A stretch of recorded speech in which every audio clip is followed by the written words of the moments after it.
Hi, Mr. Lucas Southerton here. Today I'm going to show you how to make a concrete hand, one that can hold things. Your kit is going to look like this. So I have 1.5 pounds of Type S mortar mix. You can get an 80-pound bag at a hardware store, a lumber distributor, something like that. 80-pound bag of this stuff costs you $8. It's cheap. So anyways, the bag is here. Inside the bag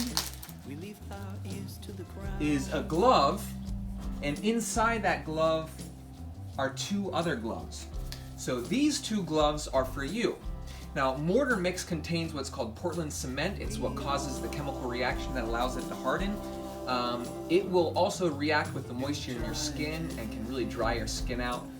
Honestly, if you touch a little bit, it's no big deal. I end up touching it a lot, but it's always a good idea to avoid touching it. That's why masons get really good at using these kind of things.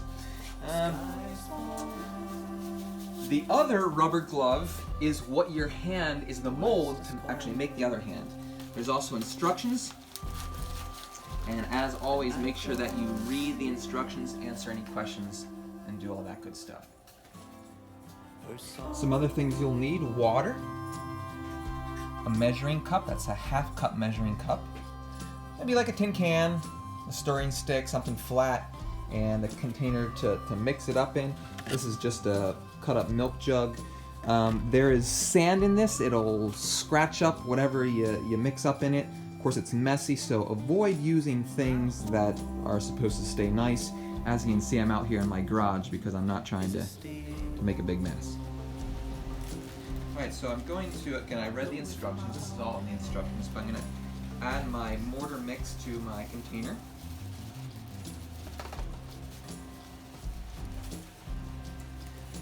And I'm going to slowly add no more than 1/2 cup of water.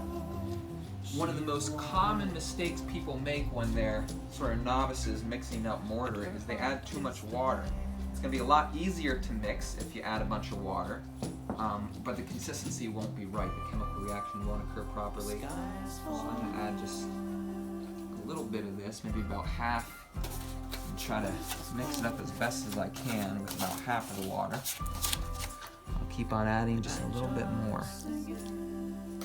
Again, I don't want to add more than 1/2 cup. Alright, so I'm going to add all the water. This probably was a good consistency for laying block, but since I actually want this to slip into the fingers of a mold, I might need it to be a little bit more watery. So that's looking pretty good. So the next step is I'm going to take my mold, which in this case is just a latex glove, and I'm just going to stick it in a tin can like this, and I'm just going to pour it in.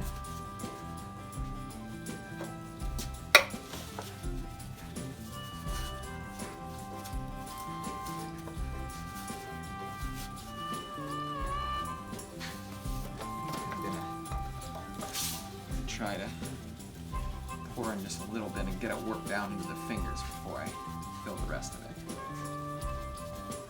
Just kind of work it down in there. Hey, it's coming along. Fine.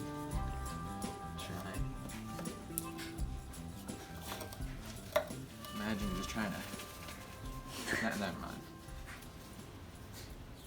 I'm going to do this a while, so. Alright, so I'm just about done here. Just going to kind of stick the last bit in.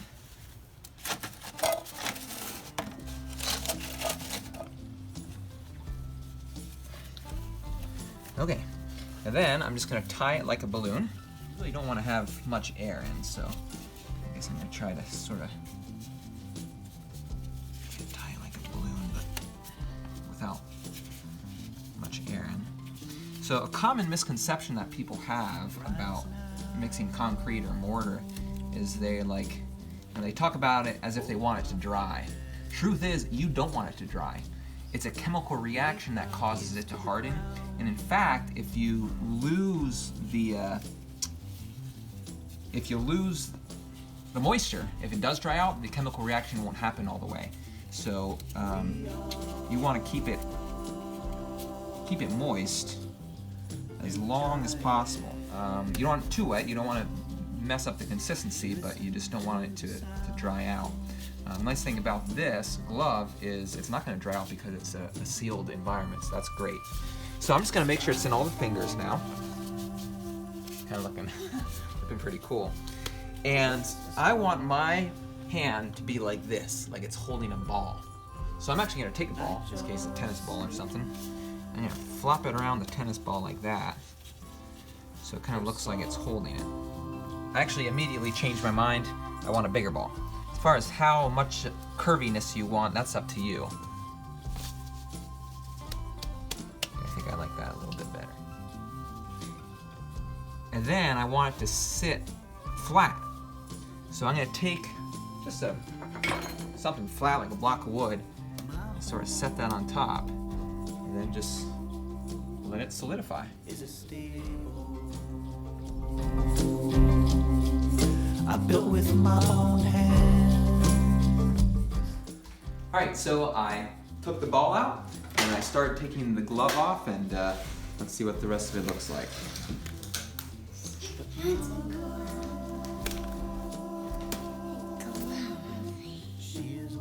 Clara?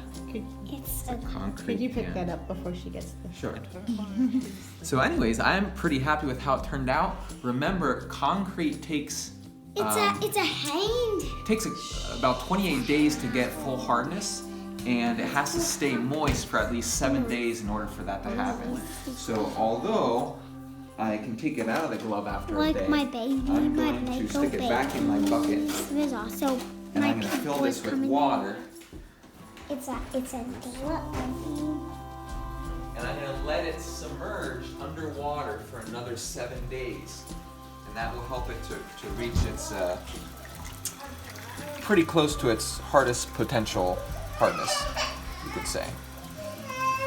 Anyway, have fun with this project. I think it'll be fun to, if this thing cures to full hardness, maybe it'll be around, 50 years from now, and you'll be able to say, hey, I made this cool hand during the coronavirus pandemic. So, have fun.